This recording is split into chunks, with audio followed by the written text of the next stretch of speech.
ये जो हमारे तीर्थ स्थान हैं, कैलाश मानसरोवर, चार धाम और अमरनाथ यात्रा में ये सरकार ने और प्रदेश ने और जो श्राइन बोर्ड्स ने बॉर्डर रोड्स ऑर्गेनाइजेशन को चुना है कि जो यहाँ तक की सड़कें हैं, जो ट्रैक्स हैं, उनमें इम्प्रूवमेंट की जाए, जिससे कि श्रद्धालुओं को आने आवागमन के लिए सुविधा हो।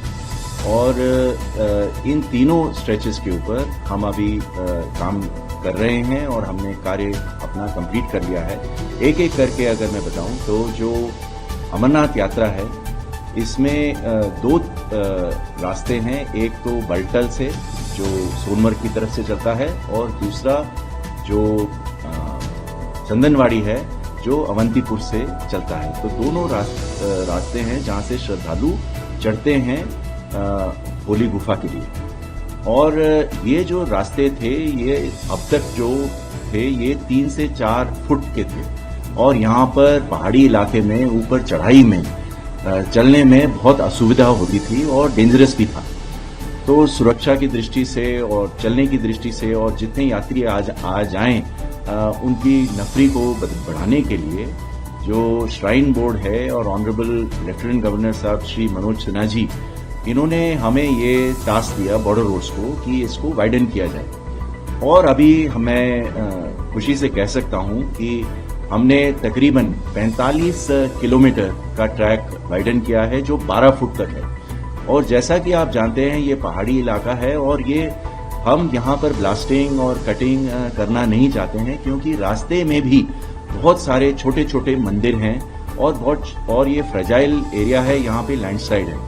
तो हमने बड़े तकनीकी तरीके से नीचे नदी के जो वैली साइड है वहां से उसको ऊपर करके हमने इसको वाइडन किया है। 45 किलोमीटर की जो ट्रैक है वो 12 फुट वाइडन हुई है और उसमें तकरीबन 32 किलोमीटर का हैंड रेल भी लगाया गया है। जगह जगह पर श्रद्धालुओं को रुकने के लिए एडमिनिस्ट्रेटिव बेसिस बनाए गए हैं।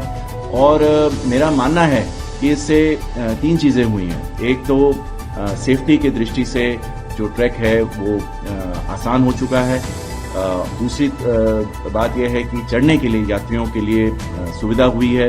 और तीसरा, जितने यात्री आ सकें, क्योंकि 12 फुट का हो गया है, अभी जितने यात्री पहले जा सकते थे 3 या 4 फुट से, उससे कहीं ज्यादा अभी अमरनाथ यात्रा में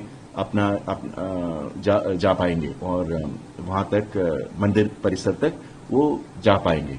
अभी मैं आऊंगा चार धाम में बॉर्डर रोड्स ऑर्गेनाइजेशन की 1962 से हमारा संबंध रहा है चार धाम यात्रा में। और जो हरिद्वार से जोशीमठ और जोशीमठ से आगे की जो सड़कें हैं, इनिशियली बॉर्डर रोड नहीं बनाई हैं।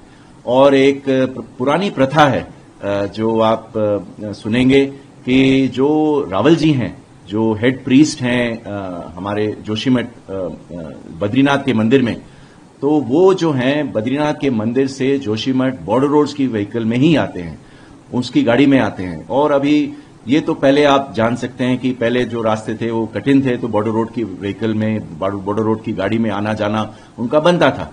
पर अभी भी उनका संबंध हमारे बॉर्डर रोड ऑर्गेनाइजेशन से इतना है कि वो कहते हैं कि अगर मैं आऊंगा तो बॉर्डर रोड की गाड़ी में आऊंगा, और अगर वहां से मुझे प्रस्थान करना होगा जब हम मंदिर बंद करते हैं बद्रीनाथ में, तो ये हम बॉर्डर रोड की गाड़ी में ही आएंगे। तो ये चारों धामों के लिए जो सड़कें बन रही हैं, मॉर्ग के साथ बॉर्डर रोड इसको वाइडन कर रही है और ये भी national highway double lane specification में होगा।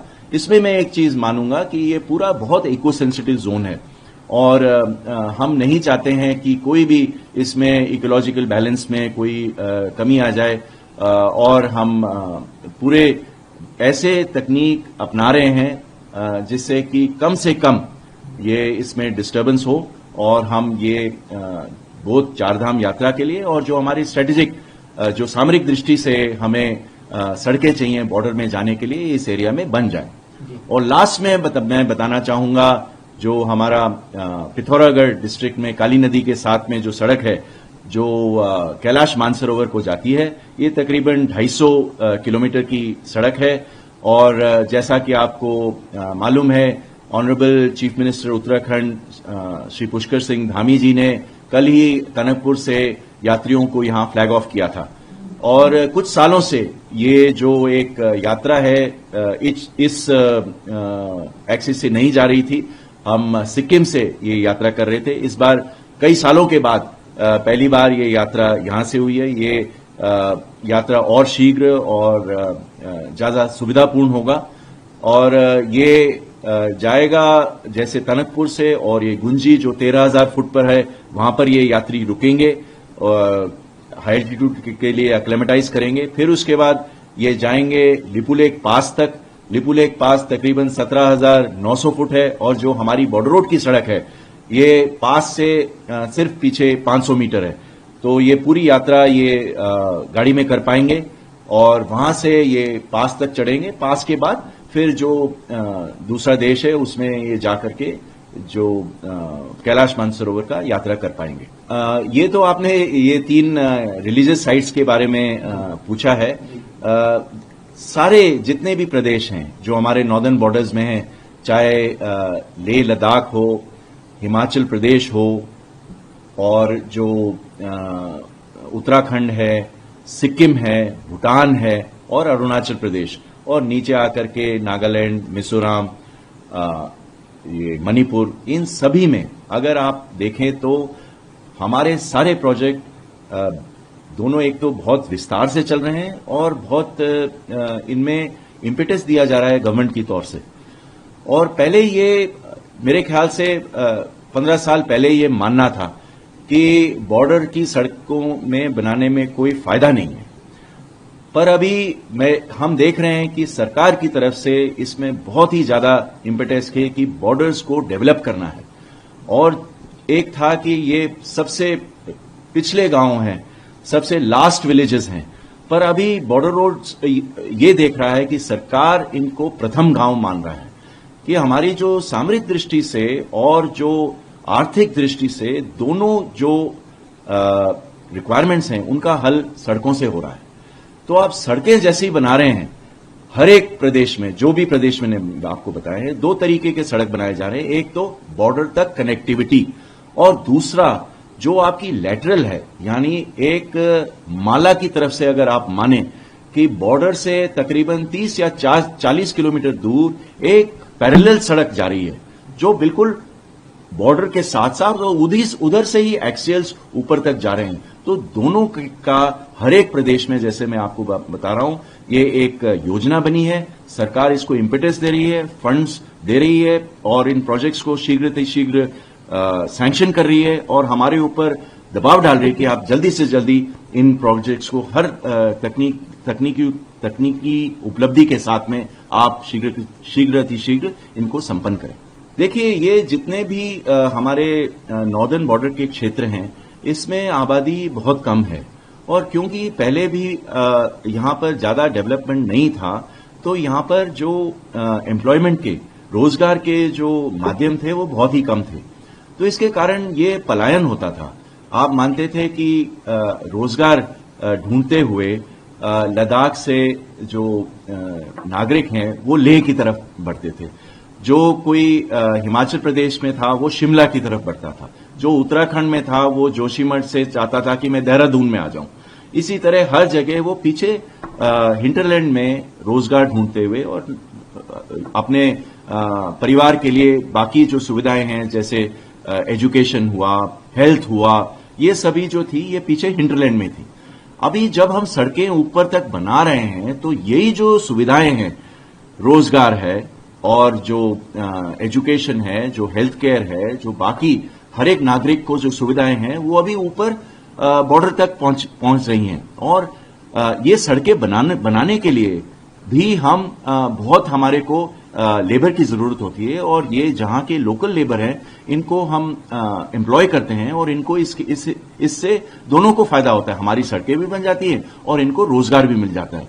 जैसे मैंने अभी आपको बताया जो अमरनाथ यात्रा है, इसमें जो हमने एम्प्लॉय किया है इस काम में वाइडन करने के लिए, ये हमने तकरीबन 1700 लोकल वहां के जो लेबर है उनको एम्प्लॉय किया है इस टास्क के लिए और इससे इनको रोजगार मिला है। और सबसे बड़ी बात यह है कि जो रिवर्स पलायन, रिवर्स माइग्रेशन है, ये हुआ है कि जो पहले जहां से लोग आते थे उनमें अभी आबादी बढ़ने लग गई है और सुविधाएं आई हुई हैं।